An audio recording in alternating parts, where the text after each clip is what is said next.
Doma Sports Talk worldwide with some news from the world of boxing. So y'all know what time it is. You ain't in a rush to get concussed, baby.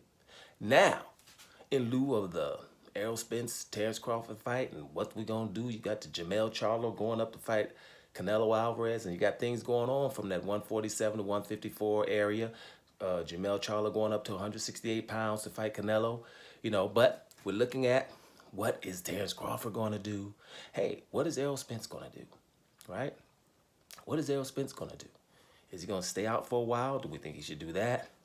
Is he going to stay at 147? Hell no, he's made that perfectly clear. So we think he's going up to 154. So the obvious fight, isn't that be Errol Spence versus Tim Tszyu? Errol Spence versus Tim Tszyu, baby. Tim Tszyu over there making a whole lot of noise. Errol Spence coming up. Is he going to come up with momentum or not? Now, the question when you got Errol Spence versus Tim Tszyu, what is your first feeling? When you read it maybe in the thumbnail or whatever, how did you feel? When you were like, Errol Spence versus Tim Tszyu? Did you feel like, hell yeah, Errol Spence going to come in there and dominate Tim Tszyu, push him back and handle his business? Or were you having thoughts like, hey, hold up, maybe you don't want to come in there and mess with Tim Tszyu right away.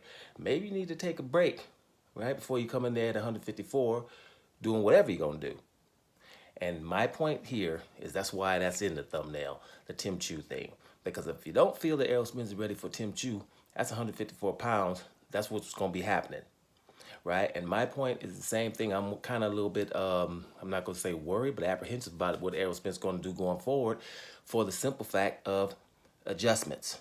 This is why I had Terrence Crawford beating him all the time. But my point was that Terrence Crawford was able, to come from a smaller weight class, and we had to see him make adjustments and do things against bigger fighters that were smaller, same size, or bigger.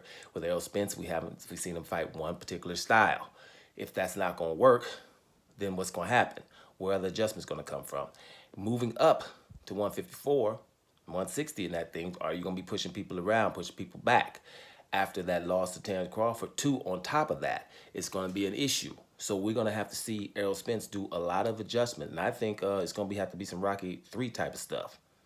Anybody remember Rocky 3 when, wasn't that the one where, not B.A., but Rocky, what was his name? Mr. T, whatever, trying to come in and fight and beat him. And then he got to go back and Sylvester Stallone got to learn some stuff, some rhythm, how to stay on the outbox, how to stay on the outside, use some rhythm and stuff like that. I had to learn that from Carl Weathers, go to the beach and all that stuff, get a motivational speech and figure it out and change what you got to do. We've seen fights in the past. One of the very best fights, seeing as though we were kind of comparing this one, Terrence Crawford versus Errol Spence, to this fight, Sugar Ray Leonard versus Tommy Hearns. Anybody that was living at the time understood that Sugar Ray Leonard was in for it, because Thomas Hearns was a hard puncher and we were scared for Sugar Ray Leonard. And Sugar Ray Leonard came out, outboxing because that's what his thing was, right? But we still get picked off by the longer jab from Thomas Hearns, right? So, hey, at some point late in the fight, Sugar Ray had to put them hands up and come forward, which he didn't want to do against the hard puncher. After a while, Tommy Hearns got hurt a couple of times. Shoot, dude, I didn't know Tommy Hearns could outbox that good to the second half of that fight. Tommy Hearns outboxed the hell out of Sugar Ray for a while until he got clipped again. But the bottom line is, Thomas Hearns was able to make an adjustment in fight adjustments. I think that's what Errol Spence is going to have to do moving forward. I've been saying that, and this is a perfect example. If you felt funny when you read Errol Spence versus Tim Tszyu and start saying stuff like somebody else should fight him and something else should be going on, he's not ready for him. Then he's also not ready for a Terrence Crawford rematch. That's the point.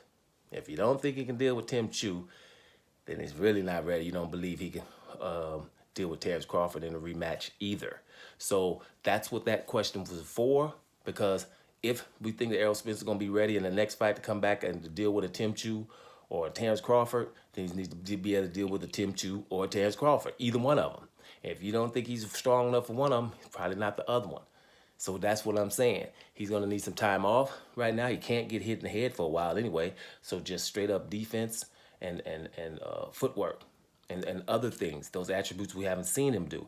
And my apprehension comes from the fact that in the fight against Terrence Crawford, that was an opportunity to show some other stuff, because you definitely needed it after round 3 What was going down wasn't working. He was getting hit too much. I saw some defensive prowess from Errol Spence, but at some point you're going, well, hold up, my jab ain't even getting there quicker than his. Let me do some stuff, get on out here, do some stuff, outbox, let him come forward and see if I can time him coming in, something else. Or get on that bike and see if I got something else. You see what I'm saying? That didn't necessarily happen. Going forward in Errol Spence's career, I think that's going to be a necessity because he's not going to be the bigger fighter. And I'm just repeating myself, but I just thought the Tim Tszyu question will get you to focus on what I'm really trying to talk about. If he ain't ready for him, he ain't going to be ready for a lot of stuff going forward. So let's see what we're going to see what he's going to do. And I think he's going to do the right thing, work on those things, and put him in his game going forward. Let's just see. It's going to be very, very, very interesting to see what Errol Spence does going forward. Because if he's going to be a champion at 154, right, it's going to be phenomenal to watch because he's going to have to bring those things in his game. Last point, remember, when you get beat like that convincingly in all sports, you have an aura about you before. The other ones that you had that aura before, going to start thinking that they saw something that they can use also to win as well. I've seen it in many sports happen. So that is also something that Errol Spence is going to have to deal with, going up to fight bigger guys that are full of confidence. Let's see. It's going to be very interesting. All right now. Doma Sports Talk Worldwide. And I'm up out of here, y'all.